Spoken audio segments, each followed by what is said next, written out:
Alright guys, yesterday we had a couple of minor casualties at the car show. One of which was Big Booty Judy. Bottom fan just destroyed itself. The fan casing and everything is fine, but one of the fans just left the area of operations, man. It just said, screw it, I'm out of here. And it got really hot. So this thing, I stuck it back in here, but this little ring right here actually came out. It was laying in there separate. And those rings are inside there. So it got hot enough to where this, heated up enough to where this damn ring just came out. And these things are getting scalding hot. The center of these, I mean crazy hot. So we're gonna have to address that. Now when I say hot, I mean they were hot enough that after I turned them off, and reach in there and put your finger on it and you have to pull it back off. The plastic was untouchably hot. Now don't worry, I've got a temp gun coming. It's actually already at the post office, I think. So I'll be able to give you guys a more accurate numbers, but it was hot enough you couldn't put your finger on it. Now, what was the other casualty? Not sure if it's gonna show up on camera here.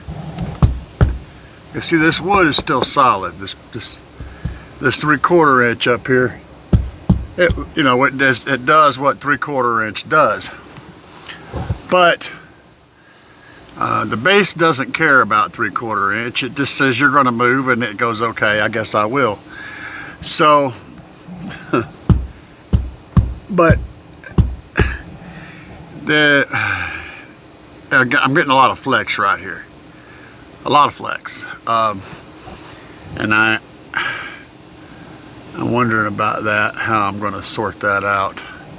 But this right here in this area is just jumping like that whenever the base is going. You can't move it. It's still the wood isn't broken. It's still solid. This 3/4 inch plywood is still 3/4 inch plywood, but what it's attaching to up underneath is not a solid spot anymore. It's like it's flopping and it makes noise. So we gotta fix this. I know. Yeah, neither one of these things are show stopping. I'm not really sure what happened to this fan, how it came off of there. I think my guess is because this ring, like I said, this little plastic ring used to go inside the blade here. I pushed it back in after I picked it up, and it's stuck in there now, but it came completely out. There it goes. It was laying in there just like this. The way I figure is this thing got so hot that it loosened up the connection between this little kind of weighted plastic piece and the prop, and that just fell out. Now as far as that roof goes, it'll hold up for a few more shows, no problem. It's not like coming off or anything. I just noticed more movement in the middle than there was. So see, the thing is, that's where that sunroof is. You know, so I had to bridge that center section, get a good solid connection on both sides and bridge that center. I mean, it's still doing the job, but and if you get in here and bang on it, it feels like concrete. But as soon as the subs are going, they will absolutely make it do the wave up there. Of course, the Slapz Oblivions performed perfectly, and I beat the daylights out of them, and they just absolutely did their thing without any issues, you know, just like always.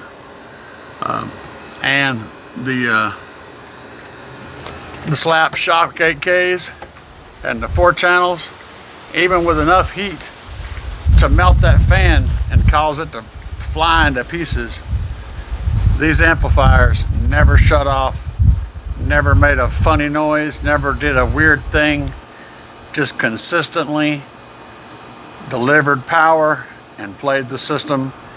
I'm out here in 100 degree temperatures, you know, in a parking lot for hours,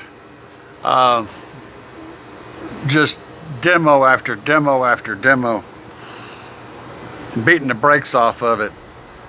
I can't tell you any other way to torture test equipment that would result in any more accuracy. As far, I mean, like, how tough are these amplifiers? There's nothing out there tough. I have had many different types of amplifiers.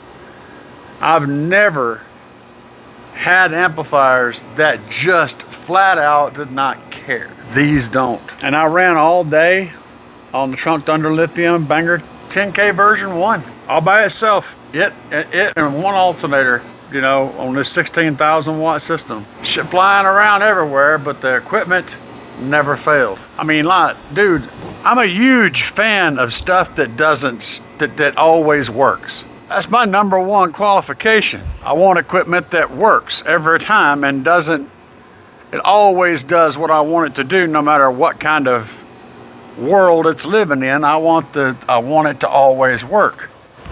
And this stuff always works.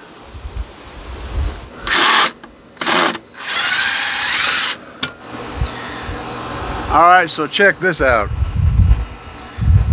Capacitor's not hooked up. It's out of the box. I just took this guy up to the fans and it works. It thinks it's charging a battery. It did not need to read voltage. It just started spinning. It's doing a thing. So what voltage is it doing? I wasn't expecting that to work without having a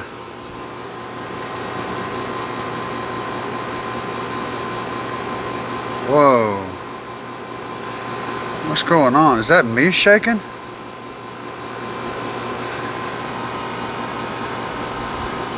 No. See that? Oh, it's on the fan. Okay. I was like, what the hell, man? What is causing that? Got a reading here. We killed it when we did that. As soon as I connected the voltmeter, it shut off.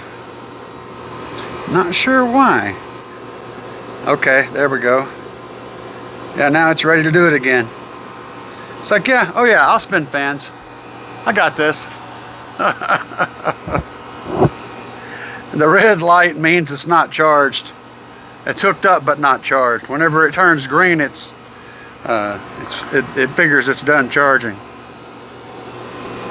And what I'm curious about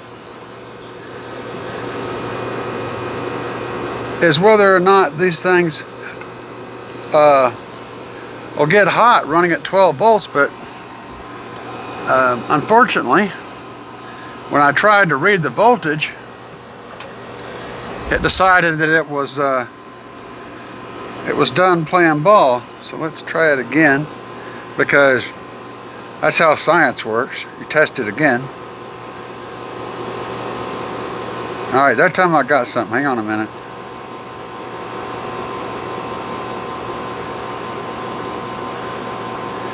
My connections are sketch.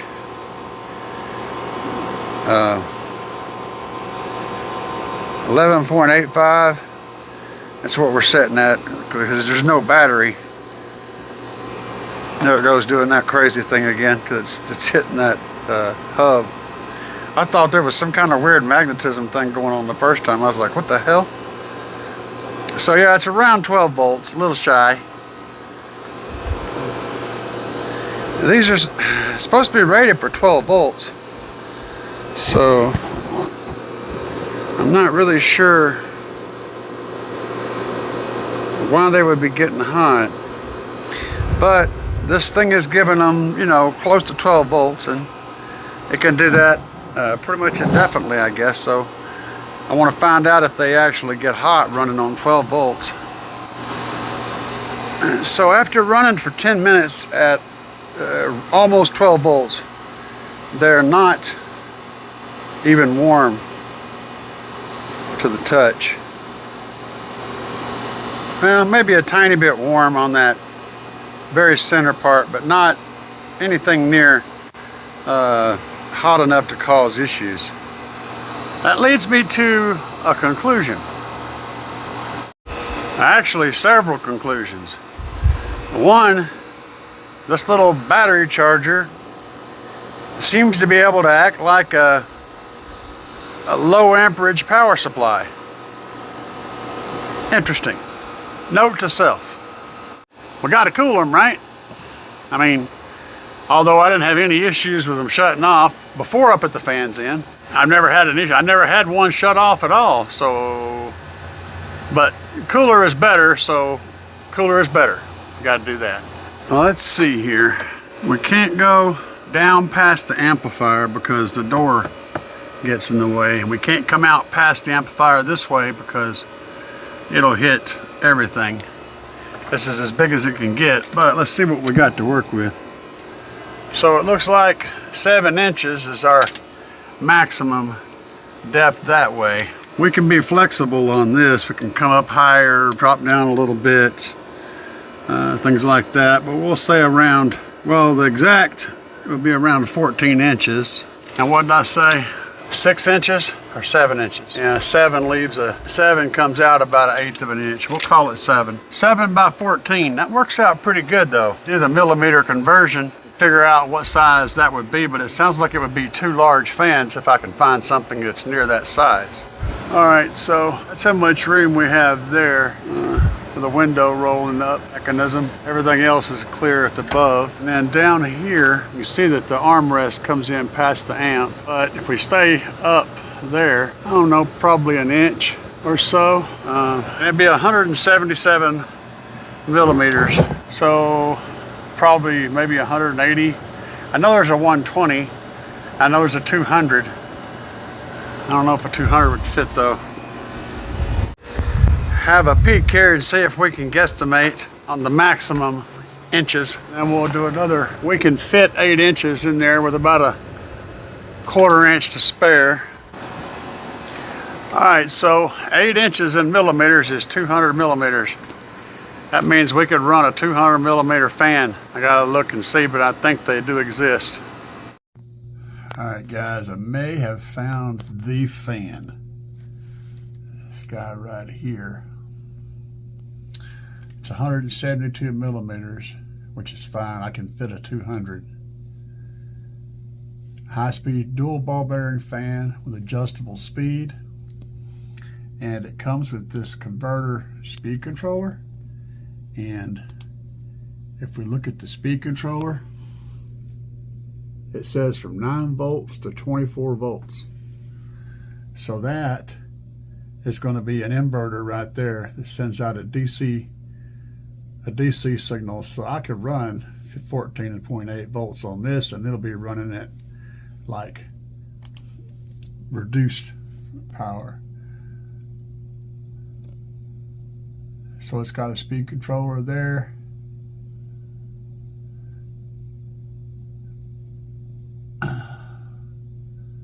Dual ball bearing. I think this might be the jam right here.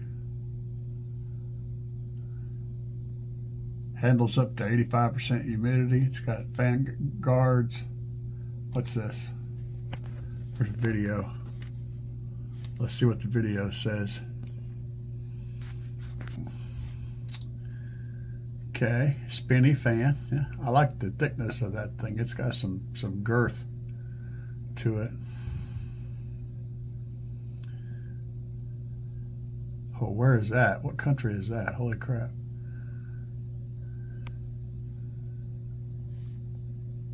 Yes, we got a speed controller there. That'd be useful for projects too. I could run up a small amplifier off of that and get more than just that. Oh, it's moving. I like that. That looks good. And are we going to do this? Yes, we're going to do that. Okay. I think it'll handle a little bit of moisture. It's still running 4 hours later. Okay, fair. You have proven your point. 34 bucks, guys. This looks like a jam right here. A solid fan. Now, if you guys were interested in the amplifier that I use right now, which is this guy, that's what I've been powering my system with forever. It's right here. Now, it's unavailable currently. This one has a Bluetooth input, has 2.1 channels, and does 30 watts by 2 and an 80 watt subwoofer. But it comes with a 5 amp power supply, so it ain't putting out this much power with that power supply.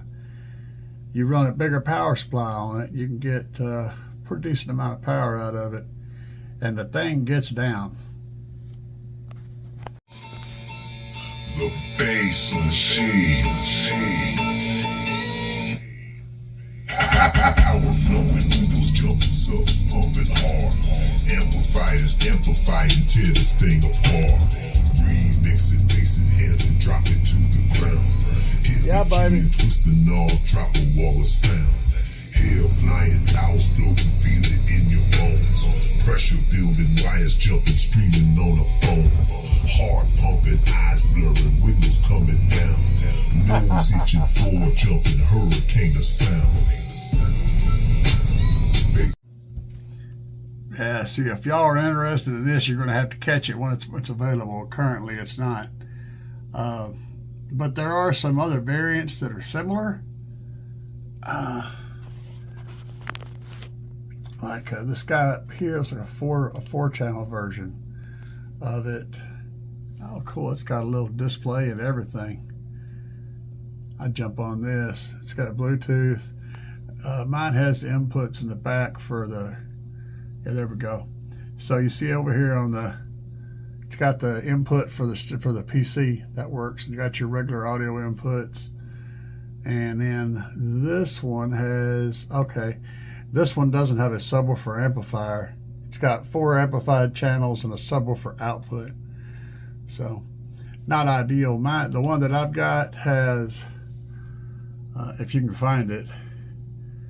So right here, these top 2 channels are 1 and 2, and then the bottom 2 are both the subwoofer. Same subwoofer outputs. There's just 2 separate ways of doing it. You can collect either the black and either red and get the full power.